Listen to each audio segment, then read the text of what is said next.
Hello and welcome to my channel learn basics to advance. आज का हमारा lecture physical geography पे होगा। ये हमारा पहला लेक्चर है। ज्योग्राफी, सबसे पहले तो ये जानिए कि ज्योग्राफी है क्या। ज्योग्राफी हमारे सोशल स्टडीज़ का ही एक डिसिप्लिनरी पार्ट है और इसमें हमें हमारे लैंड फॉर्म्स लाइक हमारे रिवर्स हुए, माउंटेन्स हुए और एट्सेट्रा, प्लेट्यूज, प्लेन, वैली, इन सब चीज़ों के बारे में जानकारी मिलती है।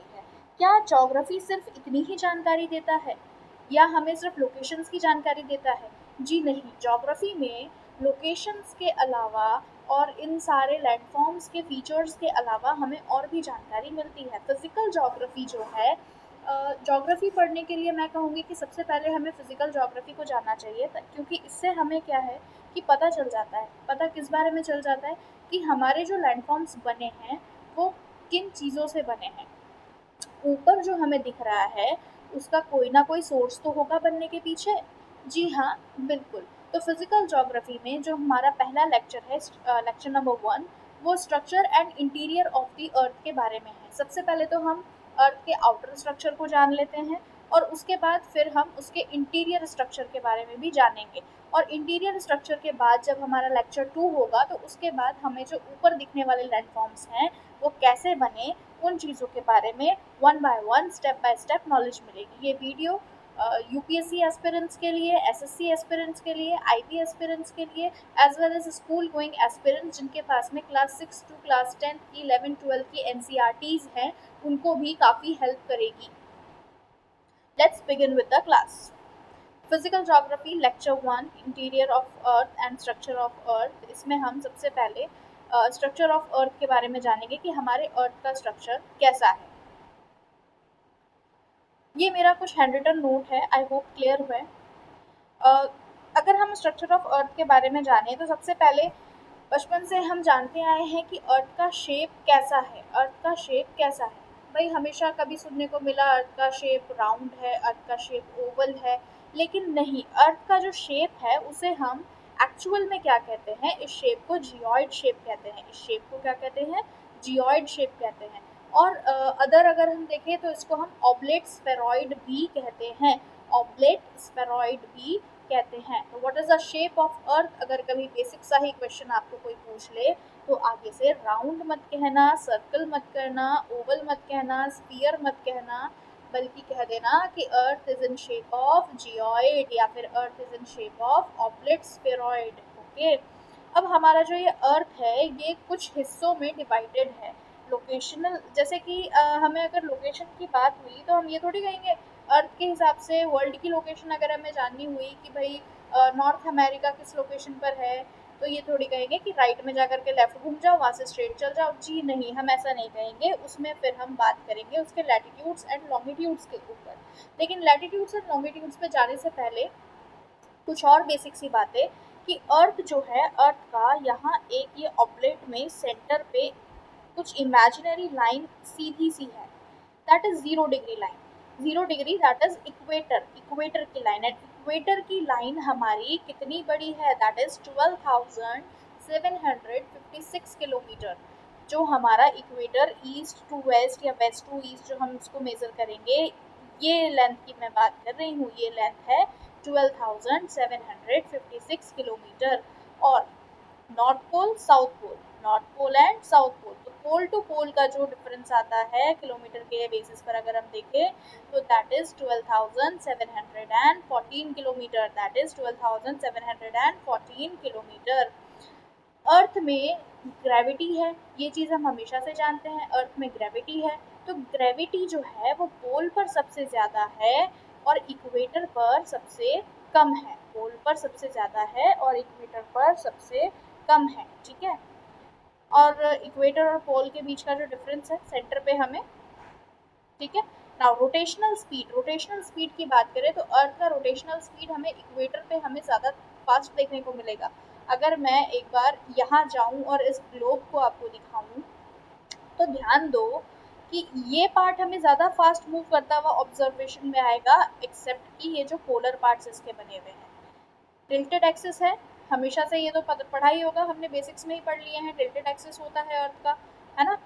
Now let's go to this page. यहाँ पर आपको पता चल जाएगा कि रोटेशनल स्पीड जो है वो इक्वेटर पर हाई होती है। यहाँ पर ये एक छोटा सा डायरेक्शनल मैंने बनाया है, आपको पता चल जाएगा कि this one is north direction, south direction, east direction, west direction.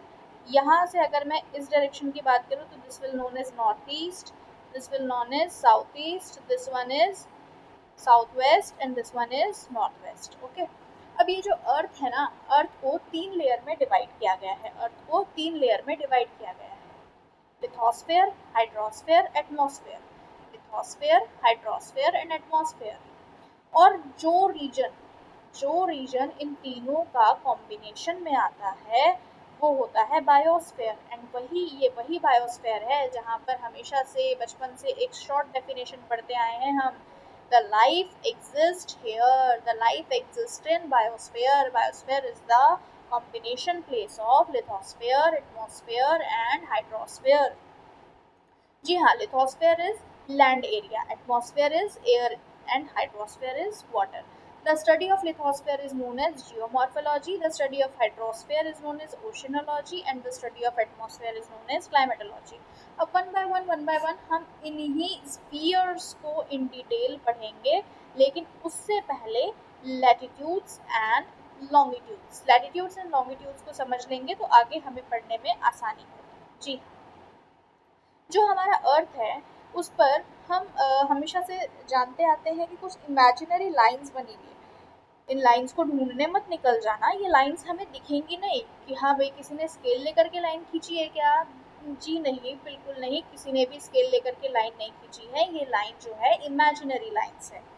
जो लंबी लंबी लाइनें हमें देखने को मिलती है ना, ये जो लंबी लंबी लाइनें हमें देखने को मिलती है ना, north pole to south pole पे, ये होती हैं लॉन्गिट्यूड्स की लाइन, ये होती है लॉन्गिट्यूड्स की लाइन। और ये जो ऐसे लाइनें हमें देखने को मिलती है, ये होती है लैटिट्यूड्स की लाइन, ये होती है लैटिट्यूड्स की लाइन। तो horizontal imaginary lines, horizontal imaginary lines जो होती हैं वो होती है लैटिट्यूड्स की, and vertical imaginary line, vertical imaginary line जो होती है वो होती है लॉन्गिट्यूड्स की। ठीक है, इसे ध्यान रखना।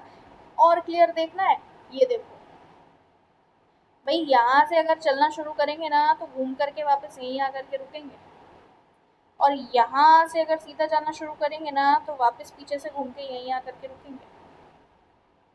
समझ रहे हो? ईस्ट टू वेस्ट या वेस्ट टू ईस्ट जो लाइन जाती है वो होती है लैटिट्यूड्स की line, and pole to pole जो लाइन जा रही है, north pole to south pole पे जो लाइन जा रही है वो होती है लॉन्गिट्यूड्स की लाइन। ये देखो, ये हमारा oblate shape of earth, oblate shape of earth, ये हमारा उसमें पूरा वर्ल्ड समाया हुआ है। अब ये जो पूरा वर्ल्ड समाया हुआ है, ये क्या सच में ये ऐसा है क्या, पीछे खाली है? जी नहीं, पीछे खाली नहीं है। इस वाले सेगमेंट को और इस वाले सेगमेंट को जब हम घुमा देंगे, जोड़ देंगे, तो ये गोल बन जाएगा, तब ये गोल बन जाएगा। जी हाँ, और उस गोल में ये है 0 डिग्री नॉर्थ और साउथ, नॉर्थ का मान लो या साउथ का मान लो, ये कहलाएगा 0 डिग्री ऑफ इक्वेटर। और इक्वेटर का काम क्या है, हमारे अर्थ को 2 स्फीयर में डिवाइड करना, ऊपर नॉर्थ हेमिस्फीयर, नीचे साउथ हेमिस्फीयर, ऊपर नॉर्थ हेमिस्फीयर, नीचे साउथ हेमिस्फीयर। ठीक है, 0 डिग्री से अगर हम ऊपर की तरफ चलेंगे तो 23.5 डिग्री नॉर्थ पे होगा tropic of cancer, 23.5 degree north पे होगा ट्रॉपिक ऑफ कैंसर। और वैसे ही नीचे अगर जाना शुरू करेंगे इक्वेटर से तो 23.5 डिग्री साउथ वाले डायरेक्शन में हमें मिलेगा ट्रॉपिक ऑफ कैप्रिकॉर्न। क्या मिलेगा? Tropic of Capricorn.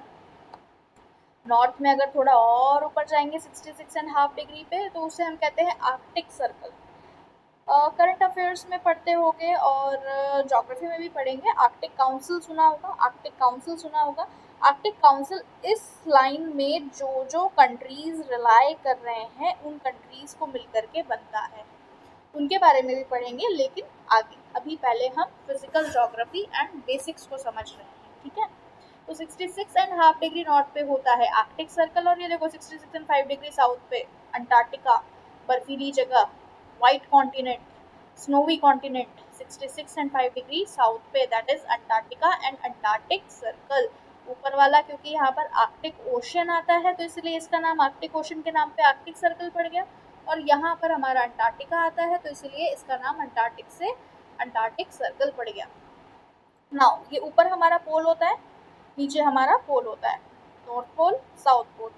North pole and south pole पे ये जो 0 डिग्री कह लो या 180 डिग्री कह लो, भाई एक तरफ से 0 डिग्री बोलोगे, एक तरफ से 180 90 डिग्री कहो, जो भी कहो, इसको ये 0 डिग्री ईस्ट और वेस्ट, ये हमारा प्राइम मेरिडियन होता है, ये हमारा प्राइम मेरिडियन होता है। और इस प्राइम मेरिडियन से अगर हम इस डायरेक्शन में जाएंगे तो ये हमारा ईस्ट, और इस डायरेक्शन में जाएंगे तो ये हमारा वेस्ट।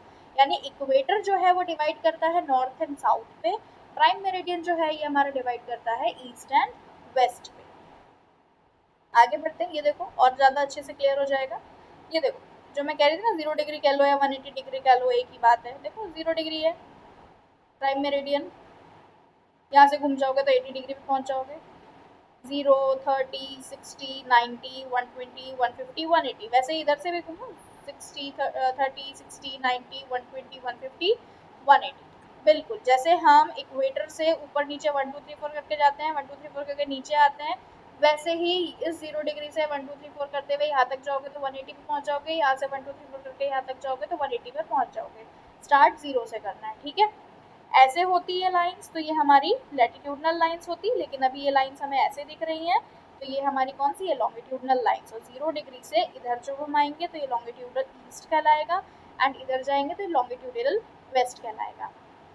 ये जो हमारा 180 डिग्री या प्राइम मेरिडियन है, इसको हम ग्रीनविच मीन टाइम भी कहते हैं, या एंटी मेरिडियन ऑफ ग्रीनविच भी कहते हैं। कभी भी इंटरनेशनल क्रिकेट्स वगैरह होते हैं तो आपने ध्यान दिया होगा, वहाँ पर हमें दो टाइम शो करता है, दो टाइम शो करता है। एक होता है IST और एक होता है GMT। तो GMT stands for Greenwich mean time, यानी कि हमें वर्ल्ड क्लॉक के हिसाब से टाइम देखना है, और वर्ल्ड क्लॉक के हिसाब से उस टाइम को इस 180 डिग्री ने डिवाइड किया है, ठीक है, कि यहाँ पर इतने बज रहे होंगे तो उस हिसाब से अंदाज़ा लगा लो, इस लैटिट्यूड पर इतने बजेंगे, यहाँ पर इतने बजेंगे, इस लॉन्गिट्यूड पर और इस लैटिट्यूड जोन पर इतने बजेंगे, ठीक है। और IST का मतलब होता है Indian standard time, Indian standard time, यानी इंडिया का टाइम ये हो रहा है, ठीक है।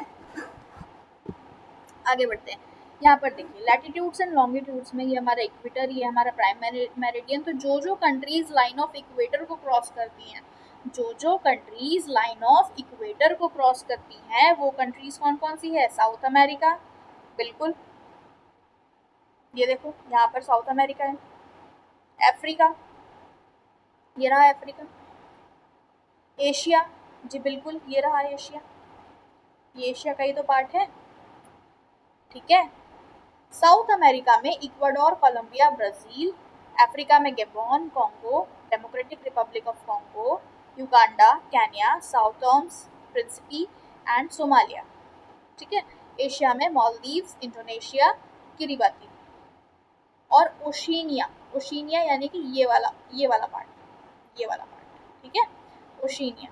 और countries that lies on prime meridian, यानी कि इस वाली लाइन पर जो कंट्रीज पड़ती हैं वो कौन सी हैं, तो बिल्कुल यूरोप का UK, फ्रांस, स्पेन, अफ्रीका का अल्जीरिया, माली, बुर्किना फासो, घाना, टोगो, अंटार्कटिका का अंटार्कटिका, बिल्कुल, है ना। टेंशन लेने की बात नहीं है, ये जिन जगहों का और जिन कंट्रीज का कॉन्टिनेंट के बेसिस पर मैंने आपको नाम बताया है, आगे एक वर्ल्ड मैपिंग की सीरीज भी स्टार्ट करी जाएगी, तो उसमें आपको मैपिंग के साथ में अच्छा खासा नॉलेज हमें इन चीज़ों का भी मिल जाएगा, ठीक है। चैनल को लाइक शेयर सब्सक्राइब ज़रूर करते रहिएगा आप लोग, क्योंकि बहुत सी चीज़ें हैं जो यहाँ आने वाली हैं। आगे आते हैं नेक्स्ट स्लाइड पे। तो यहाँ पर मैंने एक छोटा सा डिस्क्रिप्शन दिया है लैटिट्यूड एंड लॉन्गिट्यूड का, अगर आप लोग लिखना चाहें तो इसको एज इट इज़ आप लिख भी सकते हैं वीडियो को पॉज करके। Latitudes horizontal imaginary line, latitudinal lines कहते हैं इनको, और ये एंगल जो है सेंटर ऑफ अर्थ से निकलता है, नॉर्थ से साउथ डायरेक्शन को ये डिवाइड करता है। 90 डिग्री हम नॉर्थ की तरफ चलते हैं, 90 डिग्री हम साउथ की तरफ चलते हैं। Total number of latitude lines 180 होती हैं, और एक इक्वेटर 0 डिग्री जो होता है उसको भी अगर ऐड कर दें तो 181 होती है। टोटल लैटिट्यूडनल लाइंस कितनी होती है, तो 179 होती हैं। Latitudes, total number of latitudes ये हैं, एंड ये है टोटल लैटिट्यूडनल लाइंस की बात हो रही है। ये जो है एक दूसरे के पैरेलल में होती हैं, सर्कुलर मैनर में चलती हैं और सबसे ग्रेट सर्कल ऑफ लैटिट्यूड का क्रिएट होता है इक्वेटर पे। इक्वेटर पे सबसे बड़ा होता है, ठीक है।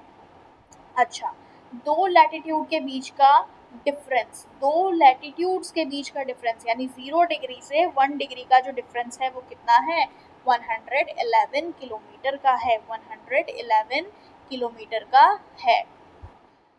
जो लॉन्गिट्यूड्स लाइन होती है ये भी वर्टिकल होती है, इमेजिनरी लाइन होती है ये भी, एंड लॉन्गिट्यूडिनल लाइंस कहते हैं, जैसे इन्हें हम लैटिट्यूडिनल लाइंस कहते हैं, इन्हें हम लॉन्गिट्यूडिनल लाइंस कहते हैं। एंगल से मेजर करते हैं, सेंटर ऑफ अर्थ से मेजर करते हैं, भाई ये सेंटर ऑफ अर्थ से ऐसे मेजर करी जाएगी, ये सेंटर ऑफ अर्थ पे ऐसे मेजर करी जाएगी। 360 डिग्री का एंगल क्रिएट करता है, 360 डिग्री की कवरिंग होती है, इन शॉर्ट कहने का मतलब 360 डिग्री की कवरिंग होती है। 180 डिग्री की लाइंस हमें ईस्ट में मिलेगी एंड 180 ही लाइंस हमें कहाँ मिलेंगी, वेस्ट में मिलेंगी। जो 0 डिग्री होता है वो प्राइम मेरिडियन होता है। हमने 180 ही क्यों बोला, क्योंकि ये 0 डिग्री पीछे जाकर के 180 कहलाएगा, ये 0 डिग्री ही पीछे मैच होगा, 180 कहलाएगा। टोटल लॉन्गिट्यूडिनल लाइंस कितनी होती है, 360 लाइंस होती हैं। टोटल कितनी होती है, 360 होती हैं। सेमी सर्कुलर मैनर में ये लाइंस होती हैं। और ये जो पोल होता है ना, और ये जो पोल होता है, यहाँ पर एक दूसरे को इंटरसेक्ट करती हैं, यहाँ पर एक दूसरे को इंटरसेक्ट करती हैं। इंटरसेक्ट कैसे करती हैं, इनमें देखो, यहाँ से जो ये वाली लाइन जा रही है इधर वाले पोल पे आकर के इंटरसेक्ट कर जाएगी, और नीचे भी ये यहाँ की यहाँ पर ही इंटरसेक्ट कर रही है, ठीक है। तो ये एक दूसरे को इंटरसेक्ट करेंगी, ठीक है। दो लॉन्गिट्यूड के बीच का डिस्टेंस क्या होता है, दो लॉन्गिट्यूड के बीच का डिस्टेंस होता है 111.3 सेंटीमीटर, 111.3 सेंटीमीटर। और वही बात की डायरेक्शन में अगर हम बात करें तो ये ईस्ट और वेस्ट में डिवीजन देती हैं। यहाँ से हम इधर की तरफ जाएंगे तो ईस्ट, यहाँ से हम इधर जाएंगे तो वेस्ट। अब ये जो लॉन्गिट्यूड और लैटिट्यूड है ना, इनके बेसिस पे अगर हम आगे थोड़ा और जाए तो हम जो मूवमेंट की बात कर रहे थे कि ग्रेट सर्कल यहाँ बनता है, मूवमेंट सबसे ज़्यादा फास्ट हमें इक्वेटर पे दिखता है, तो बिल्कुल इनके जो रोटेशन एंड रेवोल्यूशन होता है अर्थ का, उसके बेसिस पर हमें सीजनल एंड ईयर के भी चेंजेस देखने को मिलते हैं। जी बिल्कुल, सीजन चेंजेस में हमें 4 तरह के सीजन देखने को मिलेंगे, autumn, summer, winter, spring. Autumn, summer, winter, spring. Months February to March में ऑटम, देन अभी गर्मी वाला टाइम जो चलता है वही, अभी फ़िलहाल तो मानसून सीज़न, मानसून सीज़न नहीं होता। एक चीज़ का ध्यान रखना, मानसून जो इस वक्त हमारे पास जो ये हवा चलती है ना, बारिश वाली हवा, इसको कहते हैं मानसून, ठीक है। एंड ये स्प्रिंग सीज़न सितंबर टू अक्टूबर पे। ट्रॉपिक चेंज करते हैं, सन की डायरेक्शन के हिसाब से ट्रॉपिक चेंज होता है। रेवोल्यूशन होगा तो सीजन और length of day and night change होगा, रोटेशन होगा तो डे एंड नाइट का फर्क पड़ेगा। रेवोल्यूशन से लेंथ में फर्क पड़ता है, दिन छोटे रात बड़ी, रात छोटी दिन बड़ी, लेकिन रोटेशन डे एंड नाइट को ही करेंगे, डे और नाइट रोटेशन से ही होगा, बस रेवोल्यूशन की वजह से उनकी लेंथ में फर्क पड़ेगा। सीजन के हिसाब से लेंथ चेंज होते हैं। गर्मियों में कहते हैं ना दिन बड़े हो गए रात छोटी हो गई, और सर्दियों में कहते हैं ना रात बड़ी हो गई दिन छोटे हो गए, वही बात है। 3 जनवरी जो होता है, 3 जनवरी पे सन जो है अर्थ के बहुत पास में रहता है, तो उसको हम पेरिलियन कहते हैं। और जब 4 जनवरी को सन अर्थ से दूर होता है, 4 जुलाई को सन थोड़ा दूर हो जाता है, तो उसको हम एपीलियन कहते हैं, ठीक है। 21 जून 90 डिग्री सन की पोजीशन होती है, 90 डिग्री एट 23.5 डिग्री, बिल्कुल इस जगह होती है 23.5 डिग्री नॉर्थ पे, ठीक है, ट्रॉपिक ऑफ कैंसर पे। तो उस वक्त यहाँ पर समर हो रहा होता है, डे बड़े होते हैं, रात छोटी होती है। वेरस 23 सितंबर पे इक्वेटर पे होता है, 23 सितंबर पे यहाँ इक्वेटर पे होता है, तो उस वक्त हमारे यहाँ पर ऑटम चल रहा होता है, हमारा इंडिया ट्रॉपिक ऑफ कैंसर पे लाई करता है ना, तो यहाँ पर ऑटम चल रहा होता है। देन 22 दिसंबर पे सन की पोजीशन कैप्रिकॉर्न पे होती है, कैप्रिकॉर्न पे होने की वजह से यहाँ पर सन का जो शाइन है वो कम पड़ता है, हीट कम पड़ती है, तो यहाँ पर विंटर्स को हम उस वक्त फील करते हैं, ठीक है। एंड 21 मार्च पे इक्वेटर पर वापस आता है, तब फिर स्प्रिंग सीजन आ जाता है, क्योंकि यहाँ तक आएगा जब भी तो वापस यहाँ आएगा और हमें समर सीजन को फील करने का मौका मिलेगा। ठीक है। तो 21 मार्च से 23 सितंबर सनलाइट जो होती है वो हाइक पे होती है नॉर्थ हेमिस्फीयर पे, और 23 सितंबर से 21 मार्च पे सनलाइट जो होती है वो हाइक पर होती है साउथ हेमिस्फीयर पे। सॉलिस्टिस होते हैं, समर सॉलिस्टिस और विंटर सॉलिस्टिस। जी हाँ, बिल्कुल। जब सन की पोजीशन जहाँ होगी 21 जून पे हमारे पास होती है ट्रॉपिक ऑफ कैंसर पे, तो उस वक्त हमारे यहाँ पर समर सॉलिस्टिस चल रहा होता है। और जब 22 दिसंबर पे कैप्रिकॉर्न पे होती है, तब हमारे पास पे विंटर सॉलिस्टिस चल रहा होता है, ठीक है। और इक्विनॉक्स पोजीशन पे क्या है? इक्विनॉक्स पोजीशन पे जब सन की पोजीशन 0 डिग्री इक्वेटर पर होती है, तब वो इक्विनॉक्स पोजीशन होता है, ये देखिए। अर्थ अर्थ तो अपनी जगह पर घूमेगा, सन थोड़ी घूम रहा है, लेकिन अर्थ घूम रहा है। सन नहीं घूम रहा भैया, अर्थ घूम रहा है। अब अर्थ की जो पोजीशन होगी सन के हिसाब से, ये उस हिसाब से यहाँ पर हमें बताया गया है। इक्वेटोरियल प्लेट बना दिया गया। इक्वेटोरियल प्लेट जब अर्थ और सन ऐसे इस तरीके से होंगे तो स्प्रिंग होगा, यहाँ होंगे तो फुल इक्विनॉक्स होगा, स्प्रिंग इक्विनॉक्स होगा।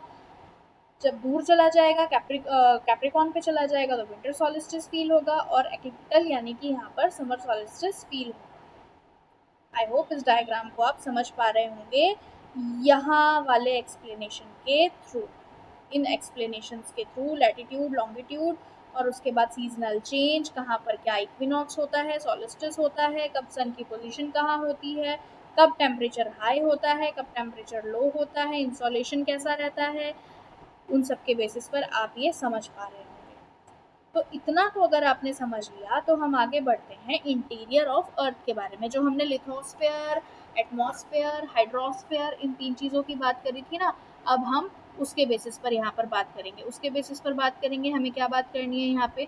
बिल्कुल, अब यहाँ पर हम लिथोस्फेयर के बारे में जानेंगे। अभी तो हमने ऊपर से अर्थ को समझा कि भाई सन के अराउंड चक्कर काटता है, कैसे यहाँ पर गर्मी होती है, कैसे ठंड होता है, लैटिट्यूड क्या होता है, लॉन्गिट्यूड क्या होता है, अर्थ की पोजीशन को, लोकेशनल पोजीशन को हम कैसे पहचान पाएंगे। अभी तक हमने उस चीज़ को जाना।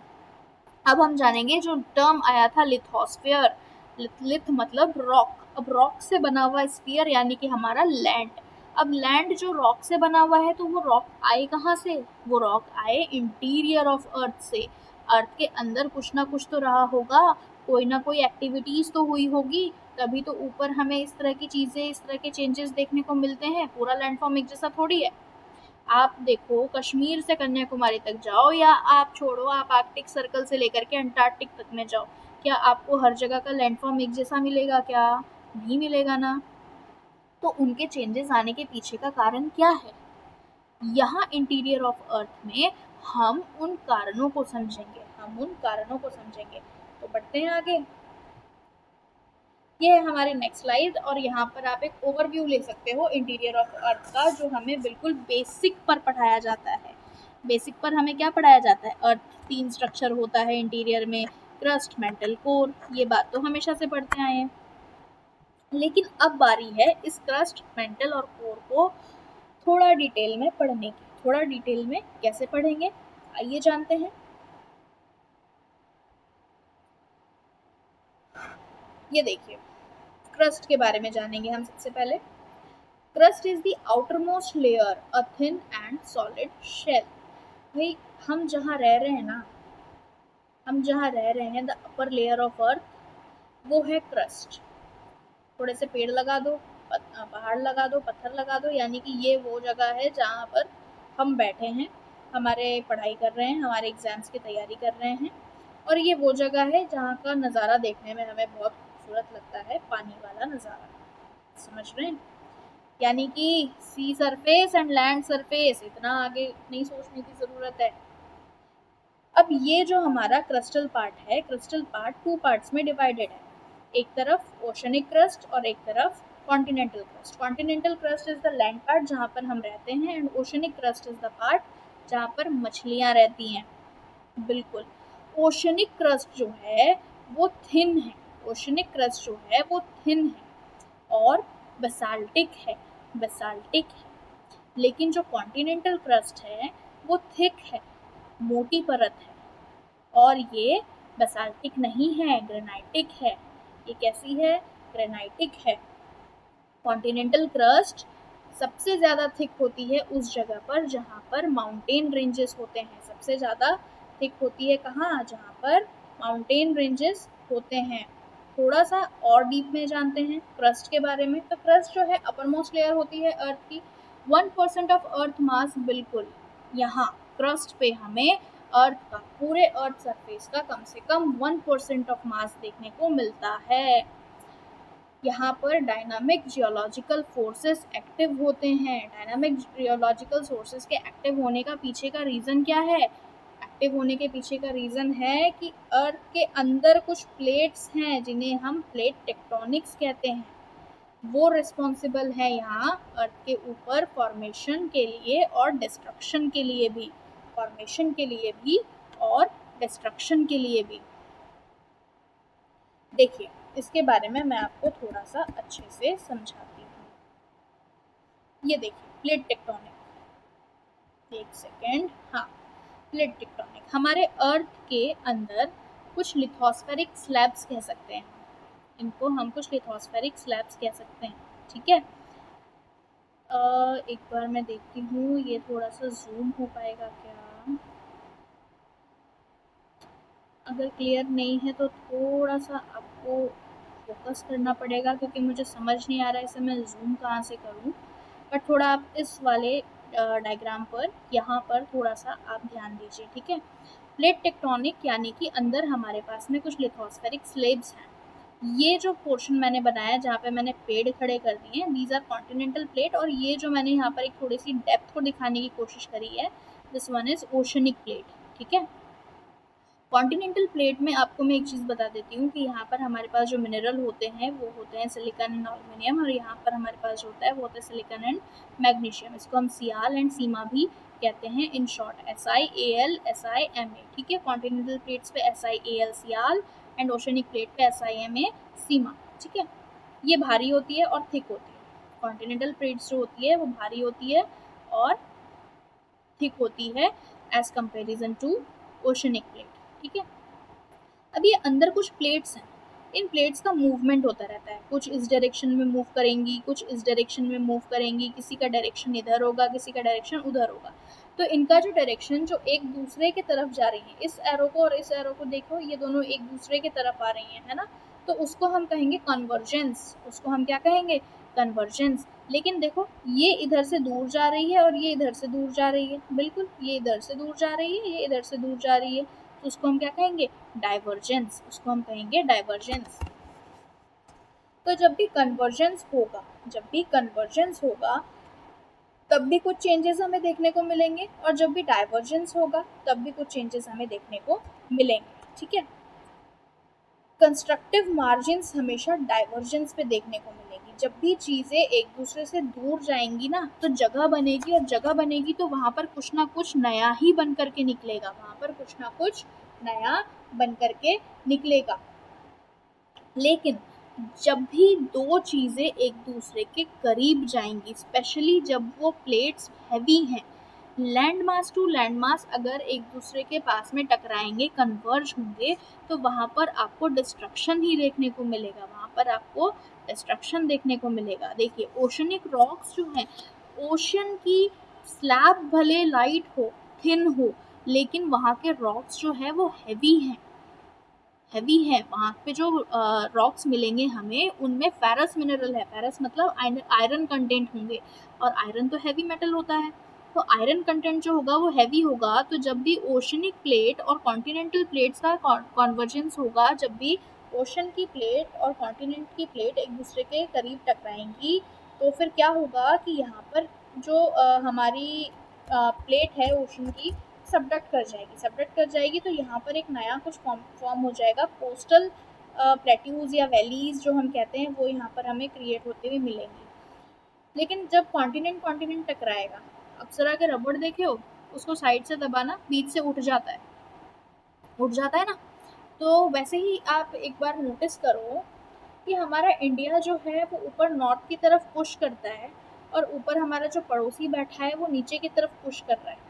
और इन दोनों के पुश से जो हमारा हिमालय है वो साल दर साल उसकी हाइट ऊपर बढ़ती ही जा रही है। एवरेस्ट की जो चोटी है ना, उसकी हाइट जो है वो साल दर साल बढ़ती ही जा रही है। समझ रहे हो? तो सबसे बड़ा जो कन्वर्जेंस प्लेट हमें देखने को मिलेगा वो हमें मिलेगा सरकम पैसिफिक बेल्ट पे। सरकम पैसिफिक बेल्ट से मेरा मतलब है कि रिंग ऑफ फायर पे। बताऊं कहाँ पे? Just a second. जब हम गोल कर देंगे ना तो ये वाला एरिया और ये वाला एरिया एक दूसरे से जुड़ जाएगा और सबसे ज़्यादा यहीं पर एक्टिविटीज़ होती हैं प्लेट्स की। सबसे ज़्यादा एक्टिविटीज़ यहीं पर होती है क्योंकि थिन प्लेट्स है ना, ओशन है, ओशन की प्लेट्स थिन है तो ये मूव करती रहती है, फास्ट फास्ट मूव करती है, तो यहाँ पर सबसे ज़्यादा एक्टिविटीज़ देखने को मिलती है। और यहाँ पर सबसे ज़्यादा एक्टिविटीज़ जब हमें देखने को मिलेगी तो बस सारा ज़्यादा से ज़्यादा कन्वर्जन्स का काम, डिस्ट्रक्शन का काम यहीं पर होगा। डिस्ट्रक्शन का काम क्यों होगा? क्योंकि यहीं पर तो सबसे ज़्यादा वॉल्केनो, ट्रेंचेस, अर्थक्वेक्स, ये सारे यहाँ पर ज़्यादा एक्टिव होंगे। और एक चीज़ ध्यान रखना, अगर कॉन्टिनेंट और कॉन्टिनेंट एक दूसरे से डाइवर्ज कर रहा है ना तो ब्लॉक माउंटेन या रिफ्ट वैली क्रिएट हो जाएगी। ब्लॉक माउंटेन या फिर ब्लॉक माउंटेन और रिफ्ट वैली क्रिएट हो जाएगी। और ओशन अगर एक दूसरे से डाइवर्ज करेंगे तो सी फ्लोर स्प्रेड कर जाएगा, मिड ओशनिक रिड्स बन जाएगी, क्रैक्स एंड फॉल्स क्रिएट हो जाएंगे, क्रैक्स एंड फॉल्स क्रिएट्स हो जाएंगे। ठीक है।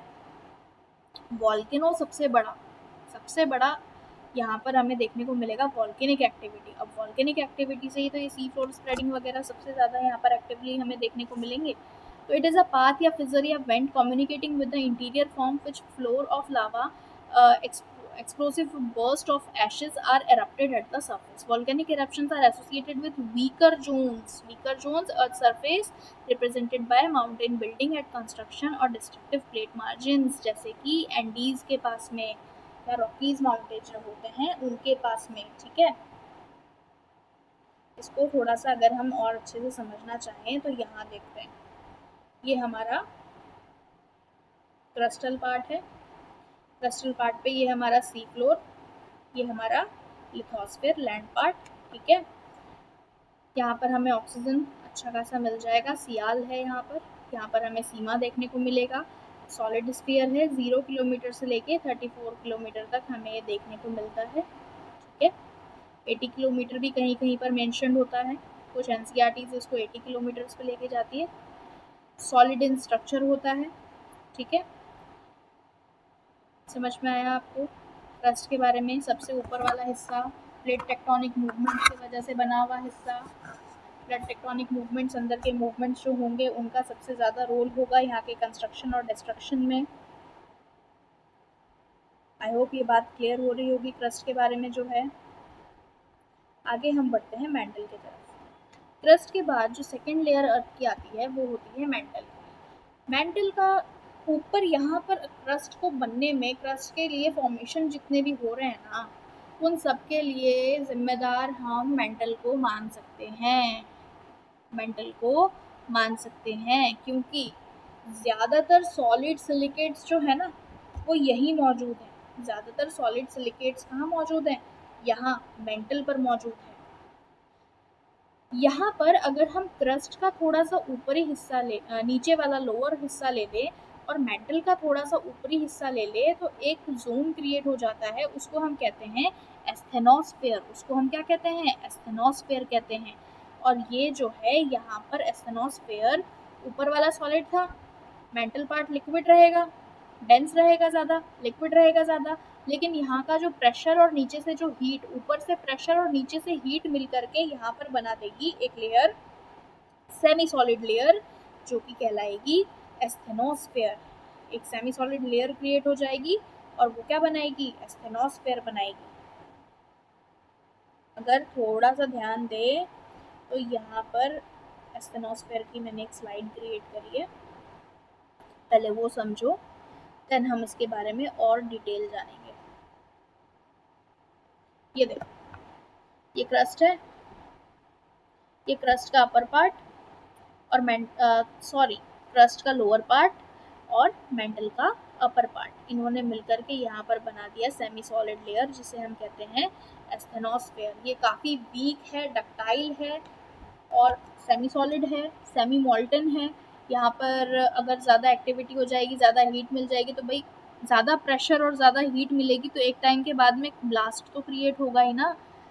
कहीं भी एक बॉटल है, ऐसा मान लो एक बॉटल है, उसको हम ऊपर से तो उसमें प्रेशर भरे जा रहे हैं और नीचे से उसमें हम हीट क्रिएट किए जा रहे हैं। तो एक टाइम के बाद में वो प्रेशर और हीट का एक एरप्शन क्रिएट होगा, बॉटल का जो ढक्कन है ना वो उड़ करके कहीं ना कहीं जा करके उड़ जाएगा और फिर पड़ेगी मम्मी से डांट कि हमारा एक बॉटल का सेट खराब कर दिया। आगे बढ़ते हैं। The asthenosphere is a hot, soft, mechanically weak, ductile and semi-viscous region and consists of semi-molten rock material. इसको हम लो वेलोसिटी जोन भी कहते हैं। इसको हम लो वेलोसिटी जोन भी कहते हैं। ये लिथोस्फेरिक प्लेट्स में जो फ्लोट या मूवमेंट होता है उसके लिए सबसे ज़्यादा रिस्पॉन्सिबल होता है, उसके लिए सबसे ज़्यादा रिस्पॉन्सिबल होता है। और ये जो है काफ़ी ओलिवाइन और पायरेक्सिन मिनरल्स जो होते हैं उनके कॉम्बिनेशन से बना होता है। एक बार वापस चलते हैं हम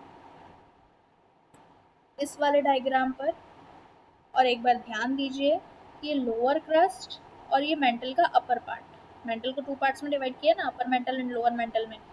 ये अपर इस वाली लाइन से ऊपर अपर मेंटल, इस वाली लाइन से नीचे लोअर मेंटल, और इस अपर मेंटल का आधा हिस्सा और ये देखो क्रस्ट का नीचे वाला हिस्सा 100 टू 200 किलोमीटर्स तक यहाँ से लेके यहाँ तक जो क्रिएट किया है वो क्रिएट हो गया है एस्थेनोस्फेयर।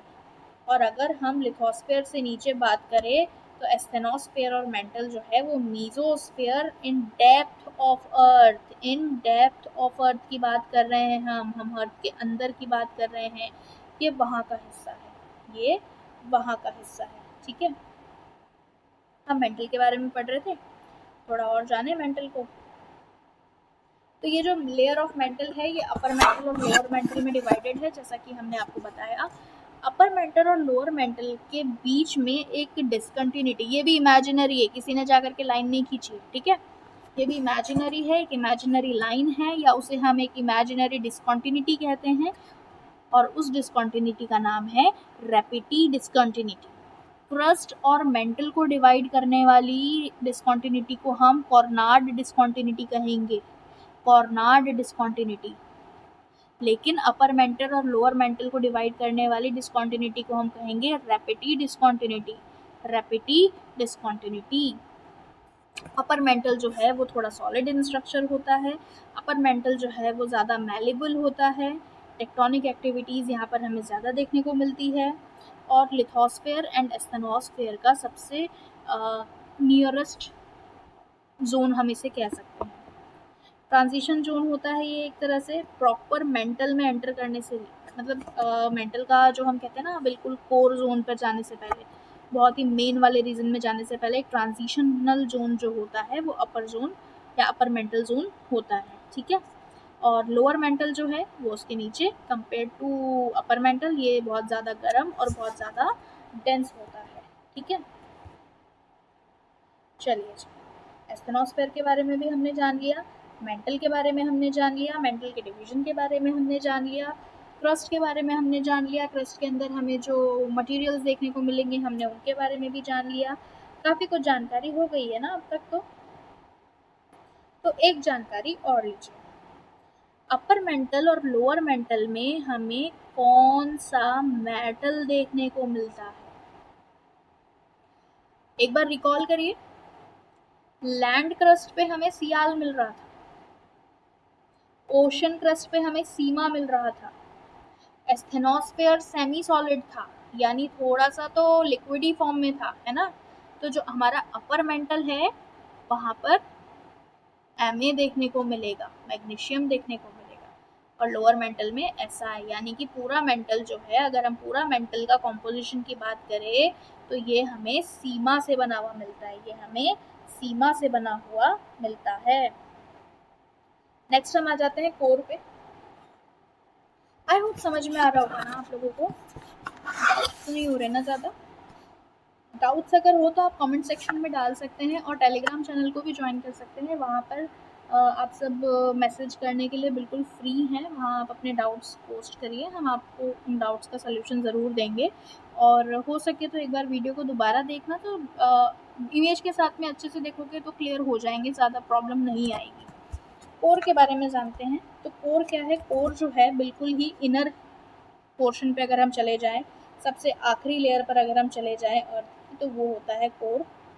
क्रस्ट जोन और मेंटल जोन से भी बड़ा होता है कोर वाला जोन।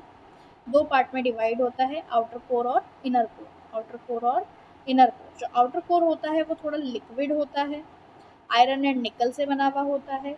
इनर कोर जो होता है वो सॉलिड होता है। इनर कोर जो होता है वो सॉलिड होता है और हाई इन टेम्परेचर होता है। वही आयरन एंड निकल यहाँ पे भी प्रेजेंट मिलेंगे। NiFe, नीफे, निकल का Ni और आयरन का Fe, नीफे, याद करने के लिए, ठीक है। तो हाईएस्ट इन टेम्परेचर होता है इनर कोर। प्रेशर मेल्ट करने के लिए यहाँ पर थोड़ा सा हमें कम मिल पाता है। मेल्टिंग प्रेशर जो है वो थोड़ा कम मिलता है, इसलिए सॉलिड इन स्ट्रक्चर होता है। थोड़ा अच्छे से जानिए। The extremely hot and dense centre of our planet Earth का कोर होता है। गुटेनबर्ग डिस्कंटिन्यूटी जो होती है वो मेंटल और कोर को अलग करती है। मेंटल वाली लाइन और कोर वाली लाइन को अलग करती है, ठीक है। वॉल्यूम कितना मिलेगा यहाँ कोर पे? 33% ऑफ अर्थ मास का। 33% ऑफ अर्थ मास का टोटल वॉल्यूम हमें कोर पे मिलेगा, ठीक है। नीफे लेयर, अभी मैंने बताया NiFe layer, sometimes we call it NiFe layer. NiFe के लिए, नीफे का मतलब क्या? आयरन और nickel content. Ni is nickel, Fe is iron, ठीक है। और सबसे ज़्यादा मिनरल रिच होता है mantle and crust. Unlike the mineral rich mantle and crust, सबसे ज़्यादा ये उतना ज़्यादा मेटल वाला अंदर से ही ऑलरेडी इतना मेटलिक है, लेकिन वहाँ तक उन मेटल की खोज में कोई जा नहीं सकता, क्योंकि पहले ही भाई मेंटल पर आते आते ही गर्मी इतनी बढ़ जाएगी ना, यहाँ पर ऊपर जब सूरज चमकता है तो उस वाली गर्मी को ही हम इंसान नहीं झेल सकते। तो फिर इंटरनली जो हमें प्रेशर एंड हीट मिलेगा, सिर्फ इस नीफे को निकालने के लिए कौन जाएगा? तो ऊपर ऊपर वाली लेयर पर काफ़ी अच्छा मिनरल एनरिचमेंट है, वहाँ से लोग लेकर के अपना काम चला लेते हैं। इतनी डेप्थ में जाने की, खुदाई करने की कोशिश कोई नहीं करता। 90% ऑफ अर्थ का सल्फर जो है वो हमें कोर में देखने को मिलेगा। 90% ऑफ अर्थ का जो सल्फर है वो हमें कोर में देखने को मिलेगा, ठीक है। The other elements speculates to be part of the core are oxygen and silicon.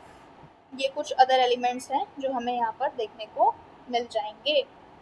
ये जो दो लेयर हैं, inner core and outer core, ये दोनों भी एक डिस्कंटिन्यूटी से डिवाइड होती है, that is known as Lehmann discontinuity. Lehmann discontinuity, और इस लेहमान डिस्कंटिन्यूटी को हम बुलेंट डिस्कंटिन्यूटी भी कहते हैं। इसको हम बुलेंट डिस्कंटिन्यूटी भी कहते हैं। लेहमान ज़्यादा इजी होगा, क्योंकि इसके लिए मैंने आपको एक ट्रिक बनाई है, आप ध्यान रख सकते हैं।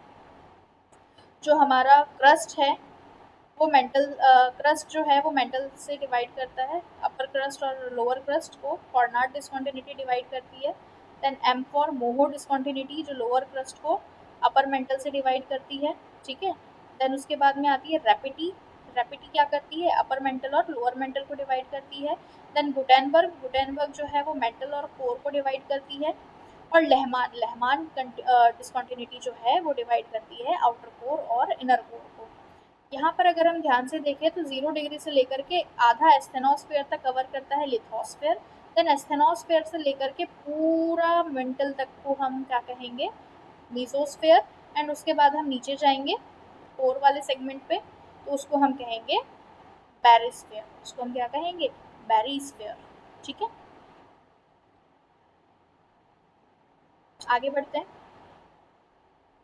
डिस्कंटिन्यूटी को आप याद कर सकते हो, CMRGL। CMRGL कह करके डिस्कंटिन्यूटी को आप याद कर सकते हो। C for Conrad, M for Moho, R for Repetti, G for Gutenberg and L for Lehmann. CMRGL, इसको बार बार जब तक आप अपने हाथ से नहीं बनाओगे, अपने हाथ से नहीं लिखोगे, वो आपको क्लियर नहीं होगा। हम आपको समझा सकते हैं, हम आपको स्लाइड्स दिखा सकते हैं, आप कहेंगे तो हम आपके लिए रिटर्न वीडियो बना करके अच्छे से वो भी डाल सकते हैं। लेकिन जब तक आप खुद उन चीज़ों को अपने हाथ से प्रैक्टिस नहीं करेंगे, बार बार रिवाइज नहीं करेंगे, तब तक वो चीज़ आपके दिमाग में नहीं बैठने वाली। और दीवार से टिक करके तो बिल्कुल भी मत पढ़ना। दीवार से टिक कर पढ़ोगे तो सिर्फ आराम मिलेगा, बुद्धि नहीं मिलेगी, विद्या नहीं मिलेगी, ठीक है। तो हमेशा स्ट्रेट मोड पे अटेंटिव होकर के पढ़ो, सारी चीज़ें समझ में आएगी। कोशिश मैंने यही करी है कि ज़्यादा से ज़्यादा चीज़ें आपको रिटर्न एंड इस तरह से जो मैंने अपने हैंड रिटन नोट्स इसमें डाले हैं इनके थ्रू आपको मिल जाए, काफ़ी इजी वे में मिल जाए। लेकिन फिर भी अगर कोई डाउट रहता है तो आप प्लीज़ पोस्ट ज़रूर करना, फीडबैक ज़रूर देना। आगे बढ़ते हैं हम। तो आउटर कोर और इनर कोर के बारे में एक छोटा सा डिफ्रेंसिएशन है, वो देख लेते हैं। आउटर कोर जो है वो हॉटेस्ट पार्ट होता है, ठीक है, हॉटेस्ट पार्ट होता है। लिक्विड मेटल जो होते हैं यहाँ पर हमारे आउटर कोर में जो है वो कम विस्कॉस होते हैं, यानी कि फ्लो कम करते हैं। लो विस्कोसिटी होने का मतलब फ्लो ही कम होते हैं, ठीक है। अर्थ के मैग्नेटिक फील्ड की अगर हम बात करें तो अर्थ का मैग्नेटिक फील्ड यहाँ पर जो क्रिएट होता है आउटर कोर पे, वो सेल्फ एक्साइटिंग डायनामो प्रोसेस से हमें देखने को मिलता है। आयरन एंड निकल अपने मॉडर्न स्टेट पे होते हैं एंड मैग्नेटिक फील्ड जो है यहाँ की, मैग्नेटिक फील्ड जो है वहाँ की, वो इलेक्ट्रिक करंट फ्लो के हिसाब से स्लो मूविंग होते हैं। नाउ इनर कोर पर अगर हम जाएं, 6070 किलोमीटर, भाई हम आ गए हैं बिल्कुल अंदर अर्थ के। जो किताबों में आज तक और जो जोग्राफर्स ने आज तक लिखा है ये तो वही है ना, कि हम वहाँ तक आ चुके हैं। आगे देखते हैं। सॉलिड इन स्टेट होता है, सॉलिड कोर होता है ना। Now this is due to the intense pressure and density of inner core. ज़्यादातर प्रेशर, ज़्यादातर डेंसिटी की वजह से ही होता है। रोटेशन की अगर हम बात करें तो the inner core rotates eastward but at a little faster rate then other part of earth. भाई अदर पार्ट ऑफ अर्थ जितने स्पीड से मूव करते हैं उससे ज़्यादा फास्टर मूव करता है और ईस्ट डायरेक्शन पे मूव करता है। ग्रोथ कैसी है इसकी? तो इसकी ग्रोथ ऐसी है कि ये हर साल कुछ मिलीमीटर पर ईयर जो है स्लोली कूल होता है। यानी कि गर्माहट यहाँ की अब ज़्यादा बढ़ने लगी है। और आजकल तो आप भी अच्छे से जानते हो कि ग्लोबल वार्मिंग का इफेक्ट कितना ज़्यादा है ना। Consequently the outer core is solidify और फ्रीजिंग। बाहर वाला थोड़ा सा फ्रीज जरूर कर रहा है, सॉलिडिफाई जरूर हो रहा है, लेकिन अंदर ही अंदर प्रेशर जो है वो बहुत अच्छा खासा बढ़ रहा है। ये एक रफ स्ट्रक्चर जानने के लिए, when entering inside the earth we would feel a rapid high in temperature at each level। जैसे जैसे हम हर लेवल पर जाएंगे वैसे वैसे हमें टेम्परेचर इंक्रीज होता हुआ मिलेगा। Lithosphere crust plus some part of upper mantle 0 से 100 डिग्री किलोमीटर सॉलिड होता है। Asthenosphere part of upper mantle, ठीक है, पार्ट ऑफ अपर मेंटल, लेकिन थोड़ा सा पार्ट यहाँ पर लोअर क्रस्ट का भी होता है, ठीक है। Mesosphere part of lower mental, 700 से 290 किलोमीटर तक सॉलिड इन स्ट्रक्चर होता है। कॉन्टिनेंटल क्रस्ट सियाल, ओशनिक क्रस्ट सीमा। बेरिस्फेयर कहते हैं outer core, inner core. Outer core liquid in structure, inner core solid in structure. यानी कि अभी तक हमने जितनी भी जानकारी ली उसका एक निचोड़ मैंने छोटे छोटे पॉइंटर्स के हिसाब से इस पर डाल दिया है। अब डिटेल डालूंगी तो फिर आप भी तो कुछ करो भैया, है ना। तो चलिए यहाँ पर मैंने छोटे छोटे पॉइंटर्स पर एक शॉर्ट नोट कि भाई बस एक बार नज़र से निकालने वाली बात है तो हम इसको कर लेंगे, ठीक है। और ध्यान रखिए आप भी। ऊपर यहाँ पर जो मैंने इसी स्लाइड पर, ये स्लाइड ऐसी की ऐसी मैं अपलोड कर दूंगी, आपको परेशान होने की ज़रूरत नहीं है। कुछ और इसमें अगर एड ऑन की भी ज़रूरत लगती है कि ये चीज़ आपके लिए कम है तो वो चीज़ मैं और क्रिएट करके अपलोड करूँगी, तो वो परेशान होने वाली बात है नहीं। ये डायग्राम एज वेल एज ये आपके काम आएगा एक साथ रिवाइज करने के लिए।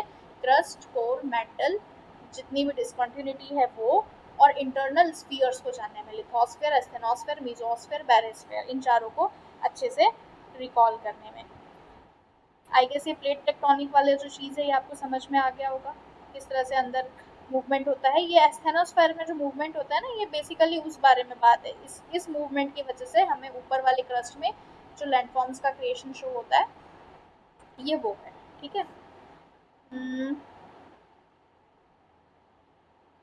ये देखो, continental plates are not that much heavy as oceanic plates so reach asthenospheres easily. ये दोनों मूव करेंगे, ये भी कॉन्टिनेंट का है, ये भी कॉन्टिनेंट का है, आएगा, दोनों टकराएगा। वॉल्केनो होगा? नहीं। अर्थक्वेक होगा? हाँ। ट्रेंचेस बनेंगे? नहीं। फोल्ड माउंटेन्स क्रिएट होंगे? हाँ। लेकिन वहीं अगर ये कन्वर्जेंस ओशन और ओशन की प्लेट में हुआ होता, वॉल्केनो बनेंगे, हाँ जी बिल्कुल बनेंगे। और फिर जो वॉल्केनो ठंडा हो जाएगा ना, तब आइलैंड हमें मिलेगा देखने के लिए। अर्थक्वेक, हाँ। ट्रेंचेस, हाँ। क्या पानी से पहाड़ बन सकता है? बिल्कुल नहीं। जियो सिंक्लाइन तो हो ही नहीं पाएगा ना, जियो सिंक्लाइन नहीं हो पाएगा ओशन ओशन में अगर टकराव होगा तो इसीलिए कोल्ड माउंटेन्स तो क्रिएट नहीं होंगे। अगर कॉन्टिनेंट और ओशन की प्लेट्स एक दूसरे के साथ में कन्वर्ज करती है तो वॉल्केनो, हाँ हो जाएगा। अर्थक्वेक, बिल्कुल। ट्रेंचेस, हाँ जी बिल्कुल, ट्रेंचेस भी देखने को मिलेंगे। फोल्ड माउंटेन क्रिएट हो सकते हैं क्या? हाँ बिल्कुल हो सकते हैं। क्यों? क्योंकि इधर तो मिट्टी थी, कॉन्टिनेंट, लैंड, लैंड था, मिट्टी थी, और इधर से पानी आया।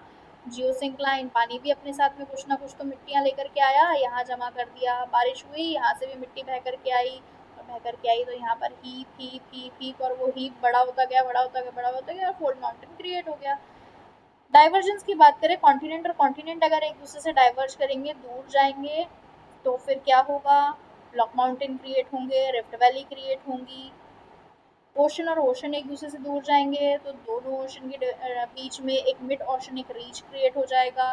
सी फ्लोर स्प्रेड करने लगेगा, यानी कि वो जो खाली जगह बच गई ना, वहाँ पर और पानी भर जाएगा। पानी तो अपना रास्ता बना ही लेता है, वहाँ पर और पानी भर जाएगा, फिर साल दर साल वहाँ की डेप्थ बढ़ती जाएगी। अच्छा, क्या ये सिर्फ एक दूसरे की तरफ मूव होते हैं और एक दूसरे से दूर मूव होते हैं? जी नहीं, ये एक दूसरे के पैरेलल भी मूव होते हैं, यानी कि अपने दोनों हाथ पास में लाओ, दोनों पाम्स को, हथेलियों को पास में लाओ और आगे पीछे रब करो। बिल्कुल, ये जो मूवमेंट क्रिएट होगा ना, इसे ही हम कहेंगे ट्रांसवर्स मूवमेंट। अब इस वाले मूवमेंट में ना तो कुछ कंस्ट्रक्शन होता है, ना ही कुछ डिस्ट्रक्शन होता है। सैन एंड्रियास फोल्ड जो है वो इसका सबसे अच्छा एग्जाम्पल है। लेकिन यहाँ पर ये जो रबिंग होने की वजह से वाइब्रेशन क्रिएट होगा, बिल्कुल वाइब्रेशन क्रिएट होगा, पॉइंट पकड़ो, वाइब्रेशन से अर्थक्वेक, वाइब्रेशन से अर्थक्वेक। ट्रांसवर्स मूवमेंट में, प्लेट टेक्टोनिक के ट्रांसवर्स मूवमेंट पे अर्थक्वेक बिल्कुल आ सकता है, लेकिन वॉल्केनो एरप्शन इससे नहीं होगा। ये अभी काम आएगा, इसकी तरफ अभी ध्यान मत दो, ये अभी काम आएगा अगली वाली स्लाइड के साथ। अगली वाली स्लाइड में थोड़ा सा नहीं, अगली के भी अगली वाली स्लाइड में आएगा, अगली में भी नहीं आएगा, उसके नेक्स्ट वाली में आएगा। चलिए, ये जितनी भी चीज़ें हमने पढ़ी है अर्थ के इंटीरियर के बारे में, कि यहाँ पर ऐसा हीट होता है, ऐसे प्लेट्स मूव करती हैं, ऐसे मूव करती है, कन्वर्ज होती हैं तो ये बनता है, डाइवर्ज होती है तो ये बनता है, ट्रांसवर्स में रहती हैं तो ये बनता है। इन सब चीज़ों का सोर्स क्या है? इन सब चीज़ों के बारे में हमें पता कैसे चला? तो इन सब चीज़ों के बारे में हमारे पास में दो तरह के सोर्सेस हैं भैया, एक है डायरेक्ट सोर्स और एक है indirect source. Without source, without evidence, without information कोई बात नहीं करी जा रही है, सब चीज़ों के सोर्स मौजूद हैं। क्या क्या है वो सोर्स? भाई सबसे पहला तो माइनिंग का सोर्स, माइनिंग करते हैं ना, तो जब माइनिंग करते हैं तो अर्थ के अंदर ही तो जाते हैं, और जब अर्थ के अंदर जा रहे होते हैं तो थोड़ी तो गर्मी उनको ज़्यादा लगती है ना, जो भी माइन करने वाले लोग होते हैं। ड्रिलिंग प्रोजेक्ट, जब हम ड्रिल कर रहे होते हैं, ऑयलिंग, ऑयल वगैरह जब निकाल रहे होते हैं, तो ड्रिलिंग प्रोजेक्ट से तो काम में आते हैं ना, पेनिट्रेट करते हैं deeper down the earth, explore करते हैं क्रस्टल पोर्शन पर यहाँ पर। तो अब सबसे ज़्यादा ये होता है deep oceanic drilling project, integrated ocean drilling project, इस टाइप के जो प्रोजेक्ट्स होते हैं, तो इन प्रोजेक्ट्स के थ्रू हमें वो सोर्सेज मिले हैं।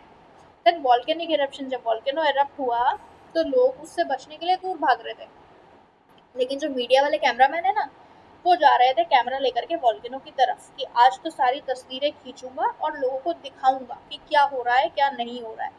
वहीं पर कोई पुराना विद्वान खड़ा हुआ, उसने बताया कि भाई अंदर से कुछ आ रहा है, ये बाहर आता है, ये बाहर आकर के ठंडा हो जाता है, ठंडा हो जाता है तो यहाँ पर कुछ ऐसा बन जाता है, और जब ऐसा बन जाता है तो इसको ऐसा नाम दे दिया जाता है। अब ये मैं ऐसा और वैसा करके बात क्यों कर रही हूँ? क्योंकि वॉल्केनो का एक पूरा टॉपिक आपके लिए आगे अपलोड होगा भाई, परेशान क्यों होते हो? वॉल्केन अभी तो हमने सिर्फ शुरुआत करी है, हमें अभी तो हमने सिर्फ जाना है, कन्वर्ज हुआ, डाइवर्ज हुआ, तो ये चीज़ें हुई, लेकिन जब ये चीज़ें हो रही हैं तो क्या क्या चीज़ें हो रही हैं ना, उसके लिए अगले सेशन का आपको वेट करना पड़ेगा और चैनल को सब्सक्राइब करके रखना पड़ेगा, और इस वाली वीडियो को पूरा देखना पड़ेगा, क्योंकि अगर आपने ये वीडियो नहीं देखी तो आगे वाली आने वाली वीडियो का लिंक नहीं बना पाएंगे आप। तो वॉल्केनिक एरप्शन जो है ये भी एक सोर्स है। आगे बढ़ते हैं। अभी मैंने कुछ बात कही, क्या बात कही मैंने? अभी मैंने बात कही ड्रिफ्ट थ्योरी का, सी फ्लोर स्प्रेडिंग का, ड्रिलिंग प्रोजेक्ट का, है ना, क्या है वो सब।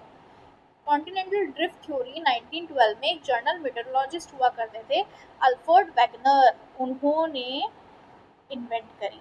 ये थ्योरी उनकी दी हुई है। इस थ्योरी में वो अंटार्कटिका पहुंच गए और अंटार्कटिका से उन्होंने कुछ फॉसिल्स उठाए, और जब वो फॉसिल्स उठाए तो उन्हें याद आया कि ऐसा ही कोई फॉसिल तो मुझे किसी और लैंडमास पे भी देखने को मिला था, किसी और कॉन्टिनेंट पे भी देखने को मिला था, है ना। तो उन्होंने उसको एक एविडेंस के जैसे रख लिया, एविडेंस के जैसे रख लिया, और फिर आगे क्या काम किया। जिग्सॉ फिट खेला है कभी? जिग्सॉ फिट यानी पजल्स को क्रिएट करना, जोड़ना। ब्लॉक्स बने हुए आते हैं, उनको एक साथ जोड़ दोगे तो कुछ बन जाता है ना। बिल्कुल मैं उसी की बात कर रही हूँ, है ना। तो उन्होंने कुछ जिग्सॉ फिट जैसा इन्वेंट किया। उन्होंने बोला कि साउथ अमेरिका और अफ्रीका जो है ना वो एक दूसरे से अलग हुए हैं, नॉर्थ अमेरिका और यूरोप जो है ना वो एक दूसरे से अलग हुए हैं। भैया आपके पास में प्रूफ क्या है? तो बोले कि यहाँ पर हमें कुछ रॉक्स मिले थे, वो सिमिलर टाइप के हैं और सेम एज के हैं। उनके बारे में हमने जब स्टडी करी तो पता चला ये तो एक जैसे ही हैं और सेम एज से बिलोंग करते हैं। देन उनको वहाँ पर अंटार्कटिका में जो ग्लेशियर्स हैं, जो स्नो है, उसमें कुछ सेडिमेंट्स डिपॉजिट भी मिले, टिलाइट डिपॉजिट, उसे भी उन्होंने एज अ एविडेंस यूज किया। देन उसके बाद उन्हें कुछ मिले प्लेसर डिपॉजिट्स। प्लेसर डिपॉजिट्स यानी कि gold, rich प्लेसर deposits of gold, जो कि वेस्ट अफ्रीका के घाना कोस्ट पे हमें देखने को मिलता है। वैसा का वैसा सेम उनको ब्राज़ील में भी देखने को मिला। ब्राज़ील जो साउथ अमेरिका से, तो उन्होंने बोला कि साउथ अमेरिका और अफ्रीका एक दूसरे से अलग हुआ है, इसका तो बहुत सारे एविडेंसेस है। ब्राज़ीलियन प्लेट्यू के बारे में उन्होंने बोला कि ये उसी पार्ट को, ब्राज़ीलियन प्लेट्यू जो है ना, जब इन दोनों कॉन्टिनेंट को अलग किया जा रहा था तो थोड़ा इधर आ गया और थोड़ा उधर बच गया। तो ऐसे करके कई एविडेंसेस उन्होंने प्लेसर डिपॉजिट के भी दिए। पहले पेंजिया एंड पैंथलासा कहा जाता था। लैंडमास वाला एरिया, कॉन्टिनेंट वाला एरिया जो हम आज कहते हैं उसको पेंजिया कहा जाता था, और वाटर बॉडीज जिसे हम ओशंस कहते हैं उसे पैंथलासा कहा जाता था। वैसे ही हमारे इंडिया और ऊपर जो हमारे चाइना, नेपाल, ये सब है, उनके ऊपर वहाँ पे एक टेथिस सी हुआ करती थी।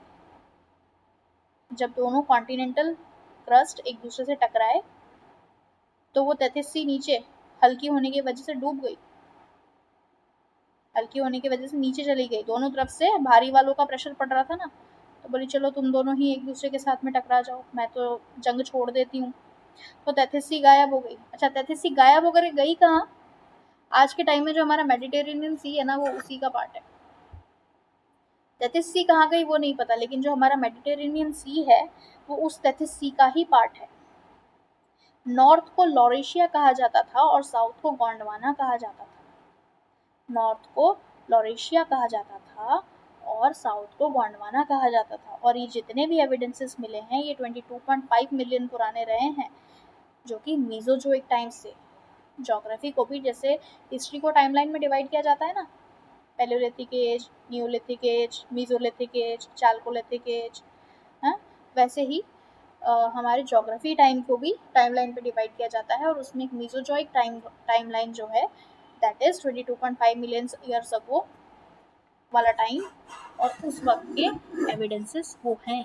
अच्छा, अल्फ्रेड वेगनर की थ्योरी को इतना ज़्यादा माना भी गया और उसको नहीं भी माना गया, क्योंकि उसके बाद में आर्थर होम्स ने 1930s में अपनी खुद की एक थ्योरी बना दी।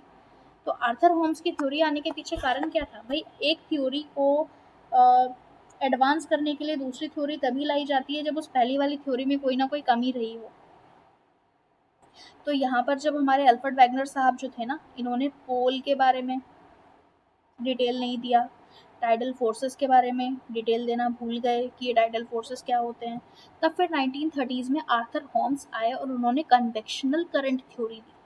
कन्वेक्शनल करंट थ्योरी दी कहाँ से? मेंटल वाले सरफेस से, मेंटल वाले सरफेस से दी। और उन्होंने बोला कि वहाँ पर जो रेडियो एक्टिव एलिमेंट्स मौजूद है ना, कि भाई कह रहे हैं ना अर्थ के अंदर इतना टेम्परेचर है, इतना हीट है, क्या है, क्यों है, कैसे है?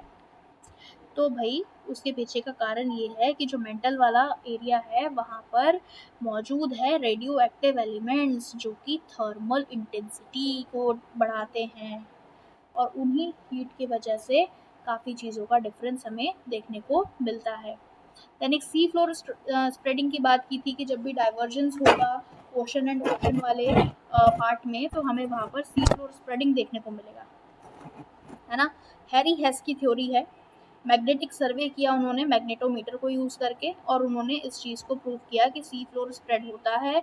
ऐसे यहाँ के जो क्या कहते हैं प्लेट्स हैं वो डाइवर्ज करते हैं, और इसी से रिकॉर्ड होता है that there is a constant movement, कि हमारे इंटरनल रॉक्स जो हैं वो मूव कर रहे हैं, चाहे वो कॉन्टिनेंट एरिया के हों चाहे वो ओशनिक एरिया के हों। मैग्नेटिक स्ट्रिपिंग करी गई, मैग्नेटिक स्ट्रिपिंग जो करी गई उसमें बहुत सी चीज़ें पॉजिटिव भी मिली, बहुत सी चीज़ें नेगेटिव भी मिली, जो कि पिछली थ्योरीज को डिनाई भी कर रही थी, ठीक है।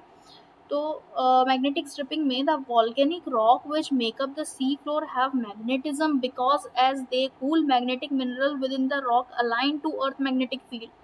जैसे मैग्नेट एक दूसरे से कैसे चिपक जाते हैं, तो वैसे ही जो मैग्नेटिक कैरेक्टर्स हैं उन रॉक्स में देखने को मिला, ठीक है। और उन्होंने बोला कि जो रॉक्स है ये पॉजिटिवली अलाइन होते हैं नॉर्थ की तरफ और नेगेटिवली अलाइन होते हैं साउथ की तरफ। एक फैक्ट बताऊं, जिसे हम नॉर्थ पोल कहते हैं ना, वो एक्चुअल में साउथ पोल है, बस डायरेक्शन क्योंकि उसका नॉर्थ है इस वजह से हम उसे नॉर्थ पोल कह देते हैं। एक्चुअल में ये जो मैग्नेटिक स्ट्रिपिंग थ्योरी है इसमें ही ये चीज़ प्रूव हुई कि हमारे ये दोनों पोल्स जो हैं एक्चुअल में अपनी जगह पर सही नहीं है। नॉर्थ वाला पोल साउथ की तरफ जा करके सेट हो गया है और साउथ वाला पोल नॉर्थ की तरफ जा करके सेट हो गया है, ठीक है। और इसी वजह से ये जो हमारे मूवमेंट्स हैं, स्ट्रेचेस हैं, वो नॉर्थवर्ड ज़्यादा हो रहे हैं, नॉर्थवर्ड में ज़्यादा हो रहे हैं। अच्छा एक चीज़ देखो, कॉन्टिनेंट्स जो हैं, जितने भी कॉन्टिनेंट्स हैं वहाँ पर अलग अलग तरह के स्टोन्स रॉक्स देखने को तो मिलते ही है ना। अब ये जो मैग्नेटिक स्ट्रिपिंग की जो थ्योरी हुई थी ये भी तो एक रॉक पर ही बनी थी। अब पानी में चलो मैग्नेटिक इफेक्ट है, समझ में आता है, लेकिन उसमें पानी वाला जो मैग्नेटिक इफेक्ट है वो साउथवर्ड की तरफ स्ट्रेच कर रहा है, और कॉन्टिनेंटल जो मैग्नेटिक इफेक्ट है वो नॉर्थवर्ड की तरफ स्ट्रेच कर रहा है। उसके पीछे का रीज़न यही है कि नॉर्थवर्ड वाला ये जो पोल्स की जो अदला बदली हो गई है ना, इस पोल्स की अदला बदली होने की वजह से ये सारे खेल खेले जा रहे हैं। Also, the ages of rocks at the ridge were much younger than those found at the subduction zone. जो भी subduction zones पर rocks मिले हैं उनका, और जो भी रिजेस वाले एरिया पर मिले रॉक्स उनका, उनके एजेस में काफ़ी फ़र्क है। Divergence of magma at mid oceanic ridge, यहाँ पर सबसे बड़ी चीज़ यहाँ पर एज अ प्रूफ ये आती है, magma generated by convectional current would decide the upliftment direction of continent. भाई ये इन्होंने बोला हैरी हेस ने कि भाई पीछे जो बात कही गई है वो सारी बातें सच है, लेकिन बहुत सी चीज़ें अधूरा सच है, एक तरह से कहे तो अधूरा सच है। बोले डाइवर्जेंस ऑफ मैग्मा जो होता है ना वो मिड ओशनिक रिज पे होता है, बिल्कुल सही बात है। जो हम मैग्मा की बात कर रहे हैं कि कन्वेक्शनल करंट की वजह से जनरेट हो रहा है, ये एक्चुअली वो अपलिफ्टमेंट करता है डायरेक्शन ऑफ कॉन्टिनेंट को, ठीक है। और हैरी हेस के अकॉर्डिंग जो नए रॉक्स होते हैं ना, new rocks would be found at the region of divergence zone, और old rocks would be found at the region of subduction zone. ये जो पोलैरिटीज है ना ये सेम नहीं है, polarities of the rock are not same. और एक बात, नए रॉक का फॉर्मेशन मिड ओशनिक जोन पर होता है, इसलिए मिड ओशनिक जोन जो है उसको हम कॉन्स्ट्रक्टिव जोन भी कहते हैं, उसको हम कॉन्स्ट्रक्टिव जोन भी कहते हैं। आगे बढ़ते हैं। ये तो हमने डायरेक्ट सोर्सेज के एविडेंसेस पे बात करी, अभी हम थोड़ा इनडायरेक्ट सोर्सेज के एविडेंसेस पर जाते हैं, है ना। इनडायरेक्ट सोर्सेज में हमें टेम्परेचर, प्रेशर, डेंसिटी एक तो हमें ये देखने को मिल जाएगी, seismic activity, P waves, S waves वाला खेल, है ना। पी वेव्स, एस वेव्स जो कोर पर जा करके, ये देखो मैंने कहा था ना इसको अभी ध्यान मत दो, तुम्हारे बाद में काम आएगा जब मैं समझाऊंगी सोर्सेज पे। ये देखो, क्योंकि एक चीज़ साइंस में पढ़ी है हमने, रेयरर से डेंसर पे और डेंसर से रेयरर पे जाते हैं तो रिफ्रैक्शन क्रिएट होता है। जैसे जैसे जोन चेंज होगा वैसे वैसे मूवमेंट चेंज हो जाएगा। तो जी हाँ बिल्कुल, जैसे ही पी वेव पर रहेंगे हम ऐसे सीधे सीधे सीधे सीधे सीधे सीधे चल रहे हैं, ये हम मेंटल पर चल रहे हैं तो इसलिए हम सीधे सीधे चल रहे हैं। अब कोर पर जाएंगे तो कोर पर जाने के बाद में यहाँ पर वो सॉलिड लिक्विड वाला चेंजेस आ रहा है ना, तो ये देखो हो गया मूवमेंट चेंज, और उसके बाद वापस वहां से बाहर निकल रहे हैं तो हो गया movement change. Same as S waves, S waves core तक पहुंच ही नहीं पाती, एस वेव्स जो है वो कोर तक पहुंच ही नहीं पाती, और ये जो बन जाता है जहां पर नहीं पहुंच पा रही है वो बन जाता है शेडो जोन। वो क्या बन जाता है? Shadow zone. ठीक है, ये बेसिकली ये जो मैंने बनाया है ये अर्थक्वेक के बेसिस पे बनाया है, तो अर्थक्वेक वाला जो कॉन्सेप्ट हम करेंगे ना तो उसमें ये चीज़ आपको और ज़्यादा अच्छे से क्लियर हो जाएगी। यहाँ पर इसको डालने के पीछे का कारण ये था कि आप बस एक चीज़ ध्यान में समझ लो कि जो सीज्मिक एक्टिविटी होती है, जो आगे हम पढ़ेंगे, अभी हम पढ़ नहीं रहे हैं उसके बारे में, अर्थक्वेक के साथ में वो चीज़ ज़्यादा अच्छे से क्लियर हो जाएगी, है ना। तो जो सीज्मिक एक्टिविटी होती है वो भी एक तरह का इनडायरेक्ट सोर्स है, क्या बताने के लिए? Rarer to denser, denser to rarer, कि भाई कौन सा स्टेट सॉलिड है, कौन सा स्टेट लिक्विड है, कौन सा सेमी सॉलिड है, उस चीज़ का एविडेंस देने के लिए। ठीक है, और ये जो हमने अभी CMRGL, कॉर्नाड, मोहोर, रेपिटी, गुटेनबर्ग और लेहमान डिस्कॉन्टिन्यूटी पढ़ी है। ये डिस्कॉन्टिन्यूटी जो है ये भी एक तरह के अर्थ के इंटीरियर को बताने के लिए, वहाँ के प्रोपोगेशन और वहाँ की वेलोसिटी को बताने का सोर्स है। ग्रेविटी, ग्रेविटेशन, ग्रेविटी, ये भी एक तरह का सोर्स है। मैग्नेटिक सर्वे, मैग्नेटिक सर्वे जो हैरी हैस ने किया वो भी एक तरह का सोर्स है। ठीक है, तो here I rest my case. आज का लेक्चर हम यहीं एंड करते हैं। आई होप समझ में आया होगा। आज के लेक्चर में हमने क्या क्या चीज़ें जानी। हमने अर्थ के आउटर लिथोस्फेयर के आउटर स्ट्रक्चर के बारे में जाना, उस जगह को जहाँ हम रहते हैं। ठीक है, थोड़ा बहुत, पूरा नहीं, थोड़ा बहुत। यहाँ का हमने क्या जाना? सीजन जाना, डे एंड नाइट जाना। उसको जानने के लिए हमने ग्राउंड किसको बनाया? उसको जानने का ग्राउंड हमने बनाया लैटिट्यूड एंड लॉन्गिट्यूड को, जो कि इमेजिनरी लाइंस की, उनकी वजह से क्या चेंजेस आते हैं, क्या होता है, क्या नहीं होता है, जो एक प्रॉपर स्ट्रक्चर है अर्थ का, वो हमने जाना। ठीक है, देन उसके बाद हम इंटीरियर ऑफ द अर्थ वाले सेक्शन पर आए। इंटीरियर ऑफ द अर्थ वाले सेक्शन में आके हमने क्रस्ट, कोर, मेंटल के बारे में जाना, उनके डिवीजन के बारे में जाना, कहाँ पर क्या मेटल मौजूद है उस बारे में जाना, कहाँ की वेलोसिटी कैसी होती है, टेम्परेचर कैसा होता है, प्रेशर, डेंसिटी, वो सब कैसा होता है वो जाना, कहाँ की वजह से कहाँ का क्या इफेक्ट पड़ता है, और इन सब चीज़ों के बारे में, इन इंटीरियर्स के बारे में क्या क्या सोर्सेस अवेलेबल है, डायरेक्ट और इनडायरेक्ट, उनको भी हमने अच्छे से जाना। ठीक है, आई होप वीडियो पसंद आया होगा, आप लोगों को समझ में आया होगा। कहीं भी एक बार डाउट हो तो वीडियो को दोबारा उस जगह से प्ले करना, उस टॉपिक से प्ले करना, कनेक्ट हो जाएगा। अटेंटिव हो करके देखना, वापस से अच्छे से कनेक्ट हो जाएगा। कोई भी डाउट हो तो टेलीग्राम चैनल ज्वाइन करिए। ये रहा मेरे टेलीग्राम चैनल का लिंक, आपको डिस्क्रिप्शन में भी मिल जाएगा। लर्न बेसिक टू एडवांस जो है, ये है मेरे चैनल का नाम। लोगो जो मेरा आपको यूट्यूब लोगो है वो सेम टू सेम आपको टेलीग्राम पे वो लोगो भी देखने को मिलेगा। So thank you for watching. Keep revising, stay healthy, share more and learn more. और फीडबैक ज़रूर देना कमेंट सेक्शन में कि आपको वीडियो कैसा लगा, समझ आया या नहीं आया, कितना समझ आया और कितना नहीं समझ आया ये भी बताना, और कोई डाउट हो ना तो वो भी पूछना। ठीक है, थैंक यू सो मच।